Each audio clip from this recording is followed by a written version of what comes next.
Welcome back to Her Launch Story. Today we are joined by Leanne, who is one of our strategic partners, and we're really, really excited about this episode, and she's going to be sharing some of her experiences on launching a limited company as well, and we did it roughly around the same time. So we're all relatively new in the founder journey, but keen to hear her views. Yes, welcome. Thank you for having me. Perfect. Okay, so Leanne, you've always been in recruitment. What made you decide to actually go off and do your own business now? So I haven't always been in recruitment. Okay. So the majority of my career has been in recruitment, so the last 10 years. But before then, I was in sales, direct sales. But I've always been interested in business. So the last role that I was in was quite hands-on, sort of running a business, learning sort of the day-to-day, what's needed. And it was a real big learning curve and a great opportunity to do so. But I think, not to be cheesy, but there was a pivotal moment. Nothing to do with the name at that point. That kind of just, like a light bulb switch went on, and I wanted to create something that was what I believed in, rather than trying to sort of bring people on a journey that I was going on. And that's where it started. It all happened very fast. Amy, you'll know, I spoke to you. It was like literally a week, 2 weeks. Get all my thoughts on paper, and next thing I know, there was a business. So Yeah, that's really funny, because I remember I spoke to you, didn't I, and said, I'm starting a business, Rex Avenue will be launching in the next couple of months. And then literally the week later, he was like, so I'm starting a business. So yeah. And then everybody had even commented to me, like my family were very supportive and friends, and they were all like quite amazed or surprised at how much I'd sort of put together in such a short space of time in terms of plans and ideas and where it would start and where it would potentially grow to. And everyone was like, you must have been doing this for a while. And there was questions around it. I was like, genuinely, no. It was like a 24, 48 hour period where I probably didn't leave my laptop. And then I just came out, hair was everywhere. I was looking a bit crazy. Came out of the cave with an idea. And I was like, I've done it.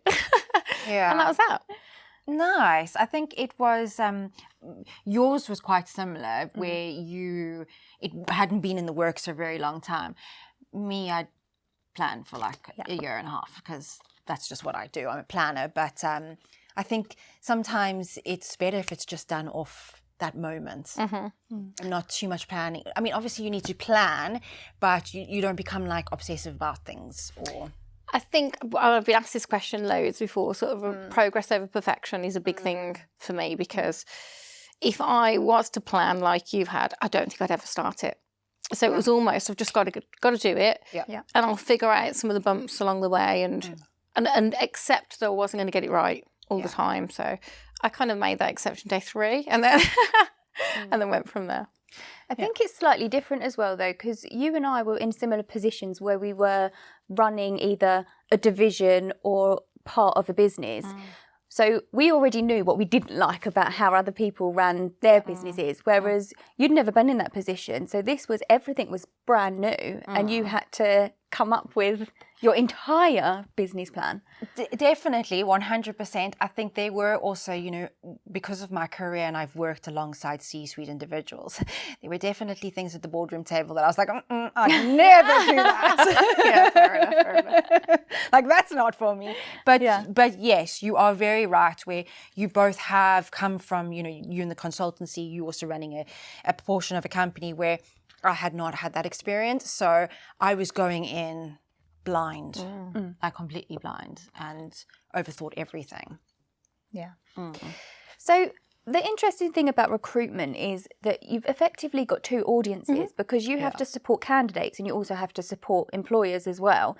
Does that make things easier, or is it harder to keep both happy? What's your... I think we don't separate them. I think customer experience is customer experience, and candidates and clients are both our customers, essentially. We want repeat business off both of them, so we have to maintain the relationship. So the same kind of view is put on both of them. Candidates, we want them to have a good experience. We want them to, go and refer other candidates, other people in the job market, friends, family, to come to us, because that helps us grow our network. And then clients, of course, we want them to come back to us, but then also other departments in that that business refer to us as well. So it's kind of the same thing. So we've put certain things in place for that customer journey, both sides. It's a slightly different journey, so that makes it a little bit more complex because you have to have two journeys, but the principle's still the same, I think. And I mean, would you say that the candidate is easier to manage versus obviously the client that is interviewing the candidates? I'd say both come with their own intricacies, Fair, challenges. Because it's people at the end of the day, and people can be complex human beings. They can. It's their lives, and things change. And you know, me myself, I've got a family. My day can change very quickly, and when you're doing something, you've got commitments for somebody else, and then that affects. You kind of need to have the empathy, the understanding of people. People change their minds. They might not be able to get to an interview. That might be a client or a candidate. They might not want to take that job anymore. And I remember having a candidate, a really, really lovely candidate, who didn't call me for a few days after making a decision. I found this afterwards to tell me that he didn't want to take the role anymore. But his reason was so genuine. I understood. I'd have made the same decision myself. And he didn't want to let me down. And that's why he kind of helped. So, you know, it comes from a good place. And when explained to the client, they understood as well. So it's just about having that transparent. I feel bad that he felt bad for me, if that makes sense. I was like, no, take that out. But at least that's kind of a sign of a good relationship that he didn't want to let me down. But he was able to be transparent with me. But yeah, it's just understanding. People move, people change, and that is the challenge with recruitment. I think it's people. And and also I think something that you were talking about there was there can be an emotional element to it as well, where if you've got a candidate who has just been made redundant and they've got 2 kids at home, they bring all that baggage with. I don't mean baggage, but they bring that emotional, situation with them, and you need to navigate that as well, because they could be in complete panic mode of I need to find a job. I think we try and remove from that as much as we can. So everybody that comes to us that's typically looking for a new role has got their own reasons.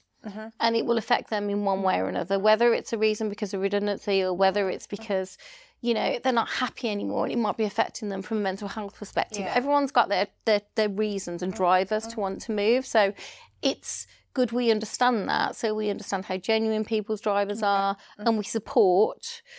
But we can only support so much, and we have to sort of, just make sure we do everything we can to help them find the role, not just do role, but the right role, and connect them to the people that they're looking for. And that's kind of where we need to draw a line, I guess. To have those boundaries, definitely.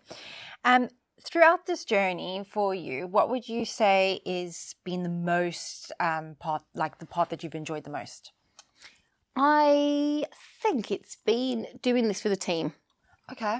Because sort of quite early in starting the business, I got to have somebody on board with us who was quite early career, but has just absolutely enjoyed all of the challenges. I keep using the word challenges. There's been lots of good stuff as well.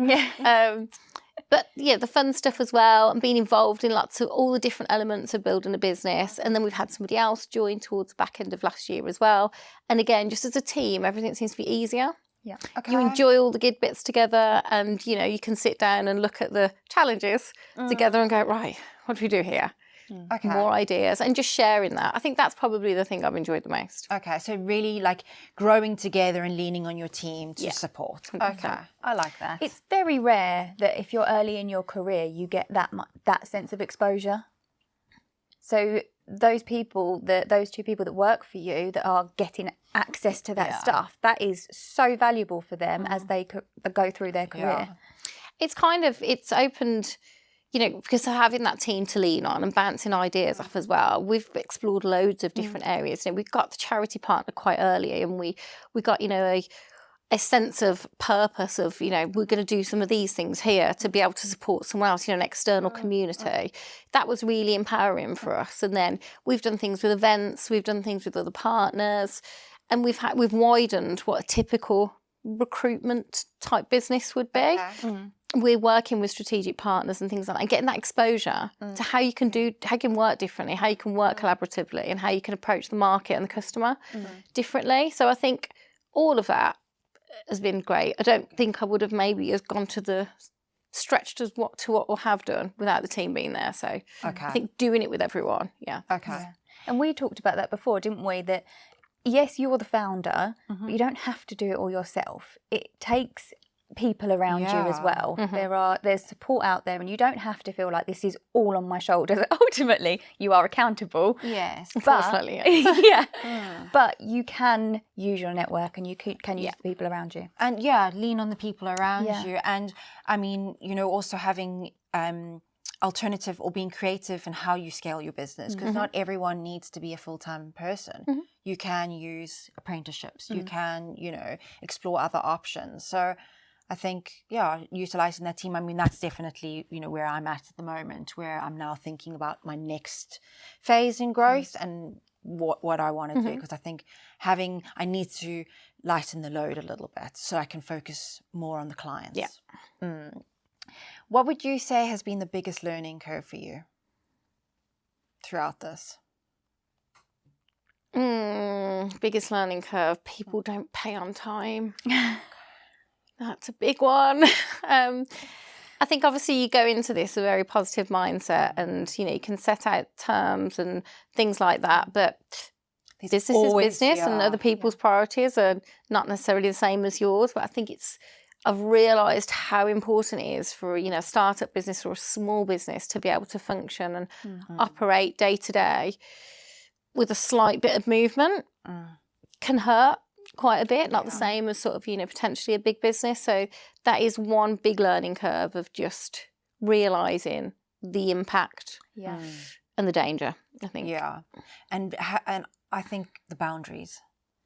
For me, it's been, I need to start out how I mean to carry on. And I think, sometimes, when you're early on, you just want everyone to be happy, and you can sacrifice a bit of yourself to achieve that. Yeah. So I think being very clear and having boundaries is also a learning curve and really important.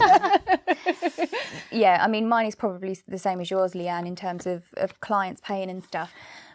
And getting over that chasing for money, that's quite a thing to do, isn't it? When you're chasing money for other people's businesses, it's not so much of a thing. But when you're saying, "Are you going to pay me?" When are you paying me? It feels massive.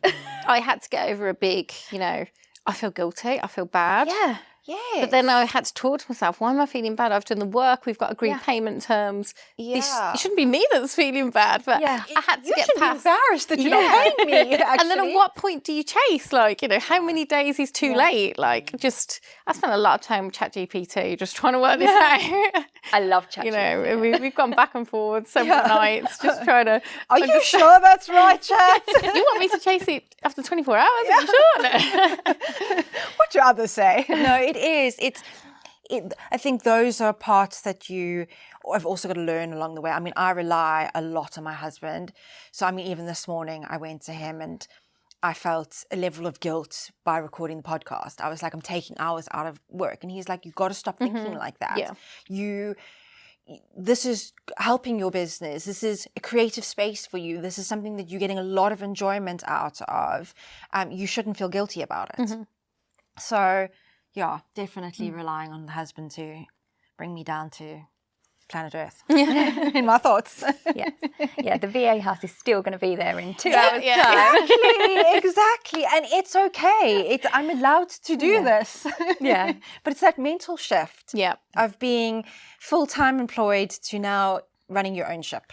It's really odd as well, because if you came to me, Amy, and said, right, I've got this issue, and then you can tell somebody logically all of those things. Yes, you've done the work, you've already got agreement terms, you're not in the wrong, absolutely chase them, do it in a polite way so you don't ruin any relationships, but you've still got that boundary. But then when it comes to yourself, I can't take my own advice. Do as I say, do as I do type thing. Yeah, that's so true. Where have you seen the most success with Pyvital? Has it been through long-term relationships that you've built over the years, or have you seen much success in new business? Because that's something that I particularly really struggle with. We've both talked about that, haven't we? About new business is very different for us. and business development is not something that has been part of our day-to-day lives for a long time. So what have you seen? I would say a key for last year was definitely, existing relationships. So I've been very, very lucky to have customers that have been with me since my recruitment career, so coming up to 10 years now, that have sort of gone wherever I've moved to type thing. That support wouldn't have allowed me to do what I've done. Just, it's impossible. But it allowed me to then put things in place from a business development perspective, and by adding to the team as well, meaning there's more voices. Doing the things like the events, the networking opportunities has been amazing. So I would certainly say the most success has been being able to give our customers what they need, the existing customers. But it's allowed us to spend the last probably 3-4 months creating that niche where we want to go to, being very specialist and being able to have a real targeted message to the new business clients that we want. So there's still a lot of things that are happening that aren't official yet. But over the next month or so, we'll have a clear, message to that new business market. So I think for now it's been existing. There's going to be a huge growth in new business, and we have been really looking and had. See, that's the wrong word, isn't it? It's your hard work. It's the hard work that you've put in. But we have won new business, and it's enabled us to keep growing. But I think it's always going to be a mix. Just making sure that we keep the right business. Those customers that have been good to us, we make sure that we're good to them back. We look after them. Hopefully they stay with us like they have stayed with me previously. And then we just keep adding to that, get another new business, become their partner, create that solid relationship, and they stay with us. How do you find new business? Is there, you obviously mentioned that you do several things. Is there one particular thing that you've thought that's really worked? Or is it just a combination of doing little bits here and, well, not little bits, but doing bits here and there that have brought in the new business? I'd say it's a combination.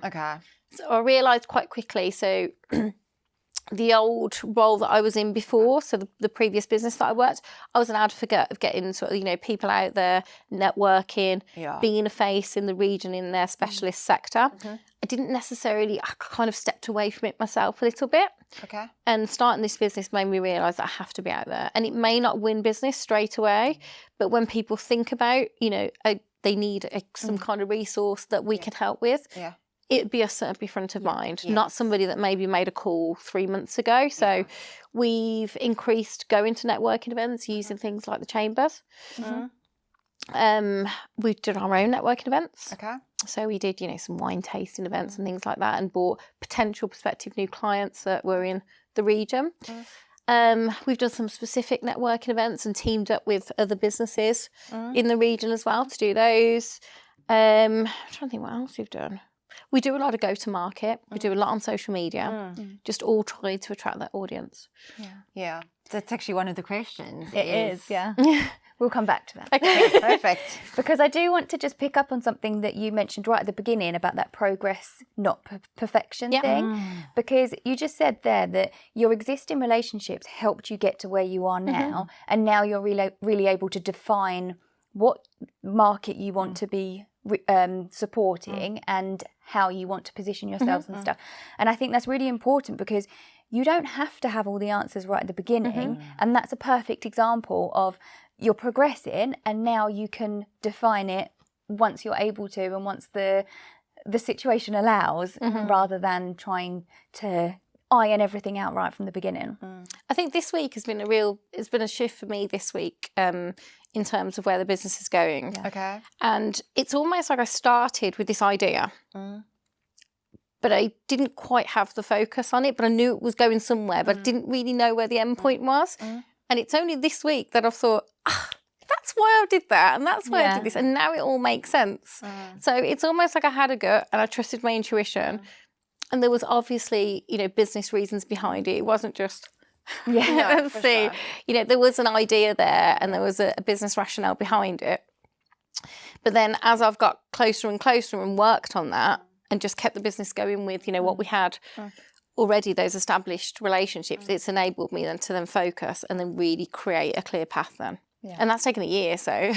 No, I think the doing sometimes actually helps you. Yeah. So when you start with the doing, it makes the proposition or the idea clearer in your head, because then you can actually see it and feel it and get a sense for what's right and wrong. Yeah. And then all the puzzle pieces come together. Yeah. I'm still looking forward to my puzzle pieces coming together. They're coming. Me too. It's like I had one down the back of the sofa for about 6 months. I've just found it. I got too many down the sofa. So how did you come up with your company name? Because we talk about this a lot, don't we? And how the name is the identity. So how did you come up with Pyvital? So, I mean, that was a stressful few days, to be honest, because it all happened so quickly. I didn't have a lot of time, like I need a name. So we got to the point where I dragged family and friends. I mean, my best friend took a day off. I picked her up in the morning. We got teas. We sat in front of the laptop and we spent ages using a lot of AI, generating. Checking, cross-referencing names with companies' Oh, house my goodness. No, we weren't even there yet. It was kind of, okay, I like this, go on this. And it was going AWOL at one point, and we were kind of all sorts of crazy things. But then we'd shortlist it to like maybe one or two, and then I'd cross-reference it with someone else. They go, no, that's awful. Back to the drawing board. And then I think it was my friend from memory that said, it's been quite a pivotal moment. I was like, oh, pivotal. And then she just went, oh, should we spell it differently? I was like, let's try that. Typed it in and then checked company's house. Let's do it. Nice. So it took ages, but then the actual decision. Then you just had that moment. It just sounded right. It was your business. Well, then I was like, oh, we can, it's what we do is everything. It can be a pivotal moment for a company, getting a pivotal hire. There's all these types of things. Yeah, it's like a play on pivotal words, decision, all of that. So we just played around with how you spell it. Okay. And then, just to make it a little bit quirky. And do you use the name in... I do. Yeah. Okay. I do like as a pun sometimes. Yeah. Pivotal moment. Yes, you did that. That was an accident. That wasn't intentional. Oh, I did enjoy it though. I was like, oh, that's quite cool. You see, I can't say that with mine. But clients use it a lot as well by accident, not realising how much they probably use the word. And they're like, oh, yeah, it's a pivotal. I'm like, you saw it. Because you had your name within I feel like 5 minutes. Yeah. I did not. I probably had a month and eventually my sister named my business because I had such a mental block about it. I had my tagline first. Yes, you did. So driving performance through people. And then I thought, Rokes Avenue, because driving down the avenue. Yeah. And you gave me my slogan. And why didn't we just call you? That would have been so much easier. Yeah. You gave me my tagline and my sister named my business. I mean, I have to say the spelling thing hasn't quite worked how I wanted to, because I do get quite a lot of people calling us pyvital. We're working on that. So it's so good to meet you from pyvital. Not quite, but I'll go with it. And you were talking about, just moving on from the name, you were talking about socials and being really active on socials, and that sort of helps also with, brand exposure, etc. Why did you choose the platforms that you did? Or how did you come to, I'm assuming there was something to do with the audience and... So obviously LinkedIn is a huge platform for us because it's employers, it's candidates, it's a huge statistics of how many people are actually registered is quite high. So we've got access to everyone in business essentially, or the majority of. So that's quite an important platform to have a profile. So we started there, and I'm going to be completely honest, I'm a dinosaur when it comes to social media. So any of the other platforms, not got a clue. We started a TikTok. We did some Christmas trend. Okay. Just before our Christmas party. And then I got a message to say we're 80,000 views. I was like, what? But then when I checked, we had to turn off the comments, unfortunately, because it was not going in the direction that... Oh, no. Yeah, it was not. It was just a little viral dance video. I do that. We didn't do that. Don't go and watch it. Okay. But, I mean, it hadn't been on long and the comments were not business-like. So we had to turn that off quite quickly. So that was it's terrible when that happens. Okay. But it was a bit of fun. It was fine. We turned it off, made it innocent again. And and it was just a bit of fun, and it's fine. But TikTok, yeah, that's been a learning curve. But again, the team know how to use that, so great. I'm not going to lie, this morning I actually asked the question, have I posted an Instagram post? Did I do it? ? So that's something I've just realised from a personal profile. There's other avenues that you can sort of grow that presence. So I am still completely learning, but LinkedIn has always been an important one for a recruitment business. So that was where we started and focused on. And now I'm realising I need to work on that. The other presences. Yeah, I'm still only on LinkedIn. Okay. Yeah, it's just all too much, really. We have an Instagram, and now one of my team members, she looks after the Instagram page because I realised we hadn't posted in 6 months. I was good on LinkedIn, but Instagram, I was like, oh, I need to do something here. So now, and I've been locked out of the page, so I can't do anything anyway. And we have our marketing partner that helps us with our social media, and we have sort of the similar posts that are able to go to Facebook, Instagram. So we have got a presence, but whether we're doing it as efficiently as we could, probably not. It probably needs to be a targeted messages to LinkedIn. I'm going to sound like a dinosaur here again, but I understand Instagram's more aesthetic. It's more, the pictures. So my first picture today was a picture of my coffee. So it doesn't feel normal to me, but that will probably generate so much hype. Well, I've got 4 followers, so I don't know about that. I mean, I was just talking about Instagram. I pushed us to get an Instagram for her launch story, and I was like, and I'll manage it. Yeah, no. How's it going? No. Amy said to me a week ago, I'm taking it away from you, basically. Oh, wow. Okay. She did. She said, that's it, I'm taking it away from you. I was like, I would take it away from me too. We started a podcast as well, just for general recruitment and talking around maybe candidate interviews, to be able to, educate, give experiences for clients and candidates as well. And that's been an interesting journey because, unlike you guys seem to just be professionals at it, it's taken us a whole day and we come out with probably about 6 minutes of poor marketing guys who have to deal with us. I'm so sorry to them in advance, but the amount of cuts, stop, take that out. I think I wouldn't call us professionals, but any stretch of the imagination. Like that.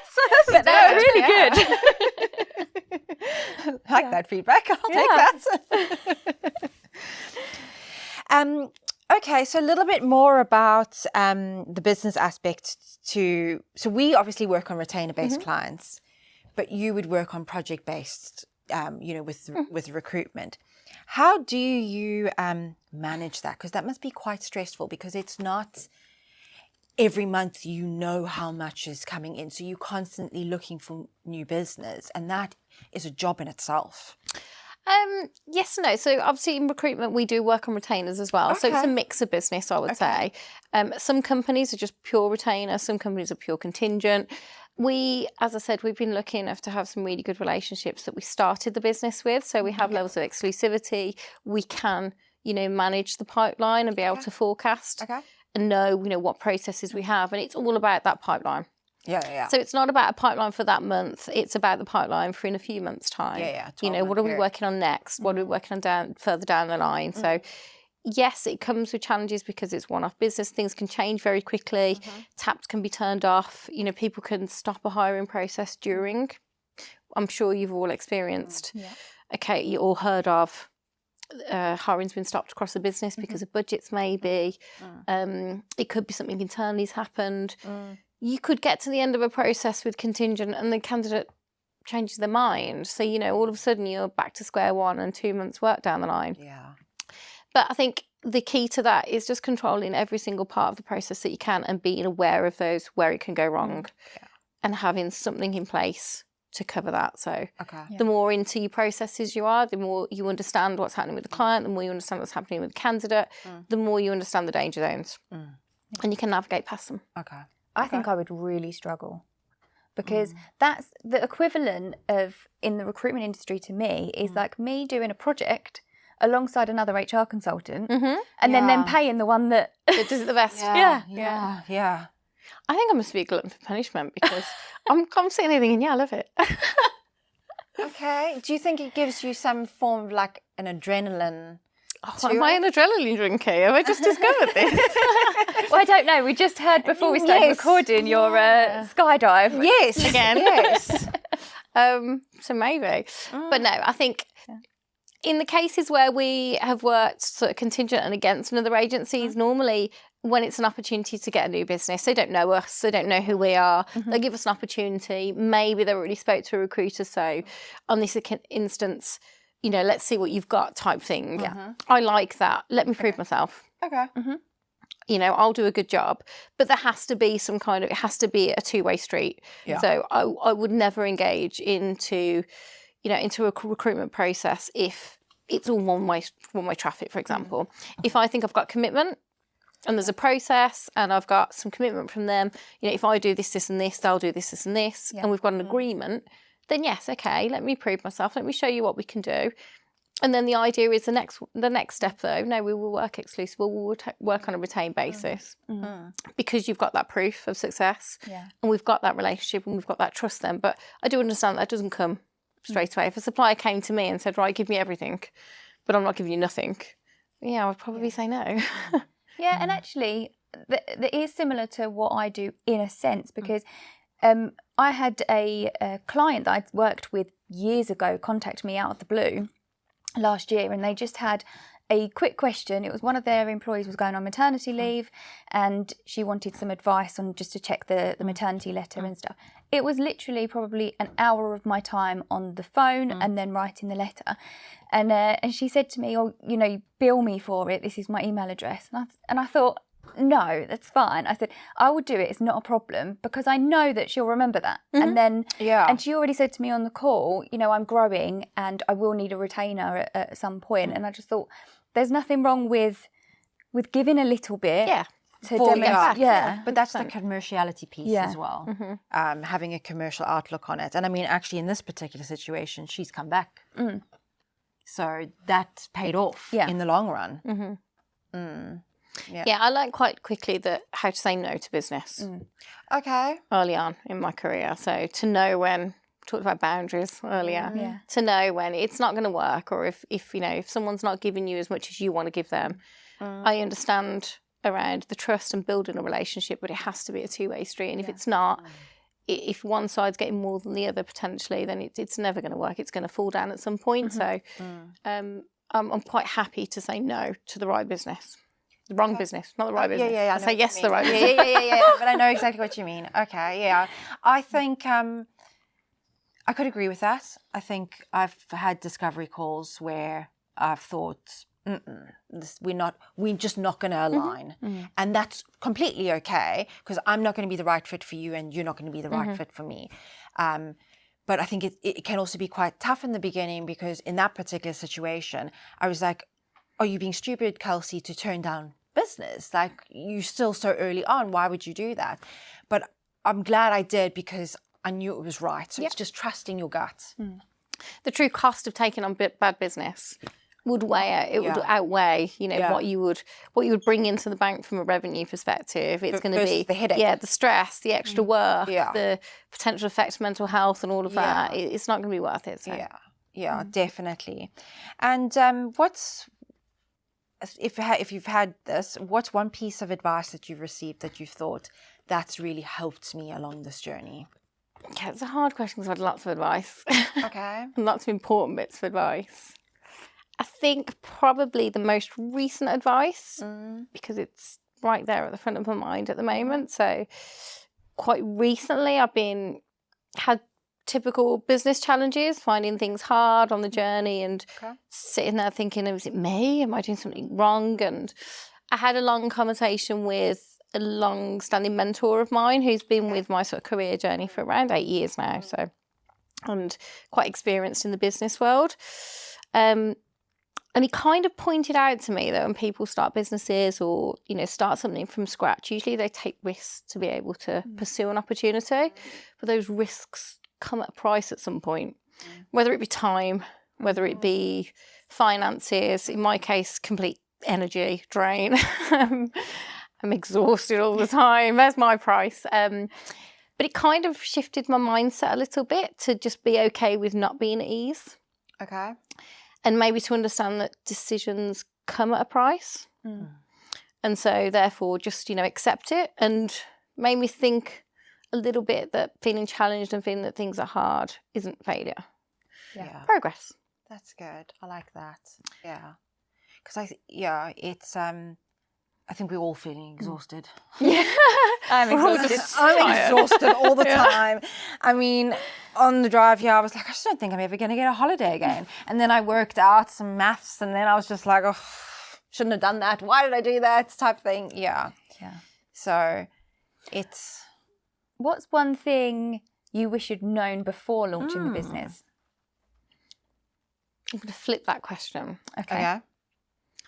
Because I'm always looking for what I don't know. Okay. I don't think there's one thing. There's several things that I wish I'd known before I started business. I think it'd be more, I wish I'd known how many things I didn't know Okay. before I started a business. There's not one thing that I could pinpoint and say, I wish I'd known that. There's so many things. But I'm always looking for what I don't know. And I'm always trying to, I'm just trying to get on a course at the minute. I don't know how. I've got no time at all. But I've read, someone else doing that. I had a bright idea of starting an MBA. Yeah. And I was... So we're on the same page. There we go. And I was told under no uncertain terms that would be the most stupid thing that you have ever done. Yeah, but I'm still kind of like clicking next. No, Amy completed the application to get in, and then she phoned me and she was so excited, and I just said to her, absolutely not. I was like, absolutely, this is the worst decision you will ever do to yourself right now. Really? See, I was looking at all the things it can help, where it can progress, where it can help me, where it can help my customers, where it can help network. Everything. Yeah. Yes. But I don't have time to sleep, so I'm not really sure when I do it. Yeah.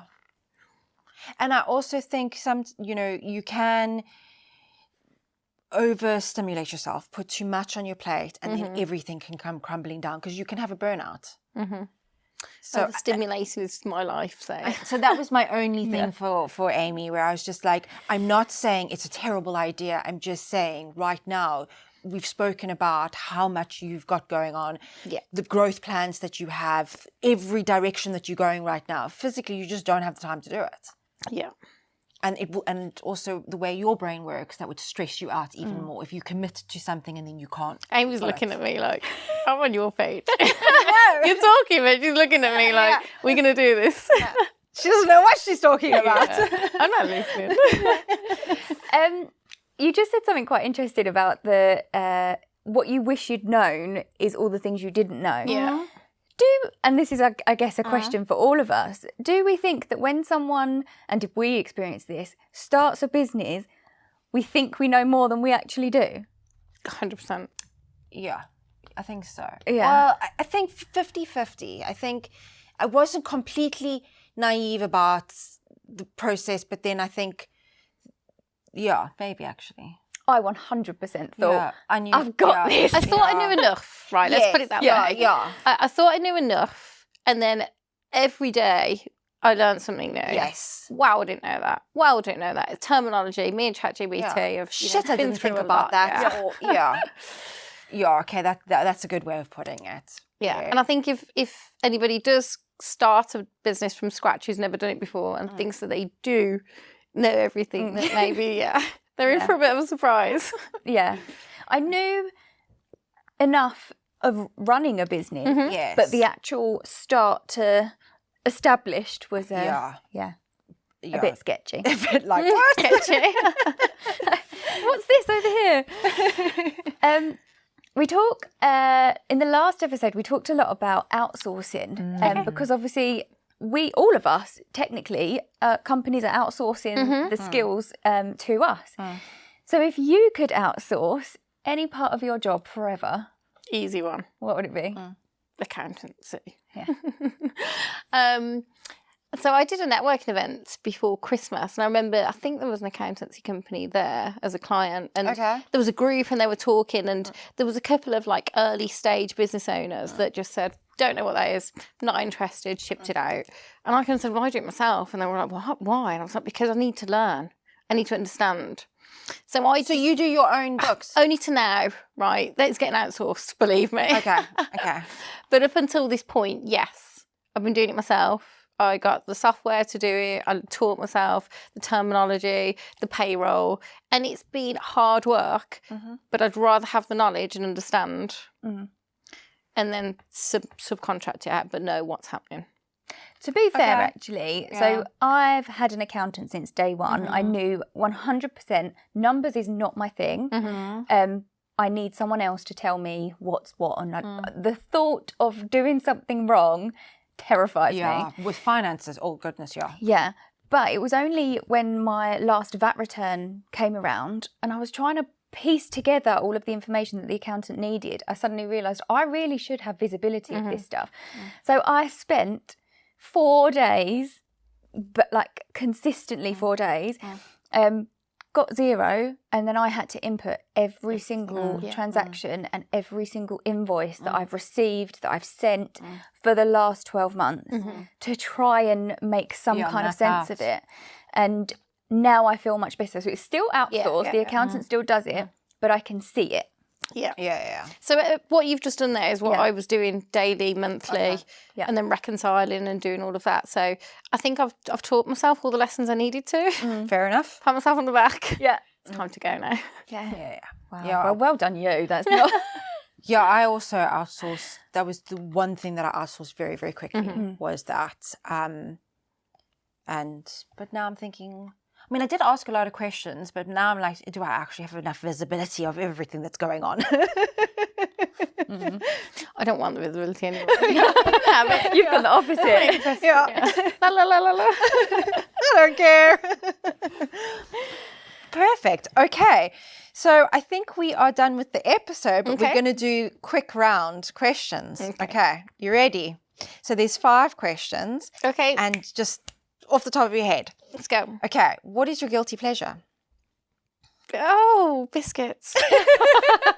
Anyone that knows me will know that. I'm sorry. Is there any biscuit or is it just like... No, I'm an absolute biscuit. Can't say the word. Okay. Yeah. No problem. Okay. When you walk into a room, what would be the song that would play on your entrance? The song that's going to mind is not appropriate for this podcast. I'm so sorry. I really do want to know now. Because everyone calls it my hype song, but it doesn't make me look good, so I don't want to say it. It's okay. Let me say it behind the thing. It's... Oh. But that makes me sound a bit like No. that's a priority. But people put it on as a hype song for me. Who sings it? I don't know. Oh, okay. No problem. All right, okay. Yeah, you're never going to know what her you're never walk-on gonna song know. is. I actually thought it was going to be that Marvin song. What's it? Oh, my goodness. You give me a song now. No. I thought that's what you were talking about, but now I can't remember. Well, the song I thought you was talking about when you said you can't say it was Baby Got Back. Oh, wow. That's the song that, no, not because of you, but because you said I can't say it. That's what was in my head. All right, okay. Who would be your dream dinner guest, dead or alive? Dinner guest. For all the wrong reasons. It's Idris Elba. Sorry, not sorry. I've got hair in my mouth, excuse me. Okay. What's one word to describe your entrepreneur journey so far? Chaotic. That's a good I one. thought you was going to say pivotal. Oh, you did. I was waiting for it. Where's the question? Oh, that would have been. I know, yeah, I totally missed that. Can we re-ask that question? Quickly. Good. Okay, what would be the one word to describe your entrepreneurship so far? Pivotal. There we go.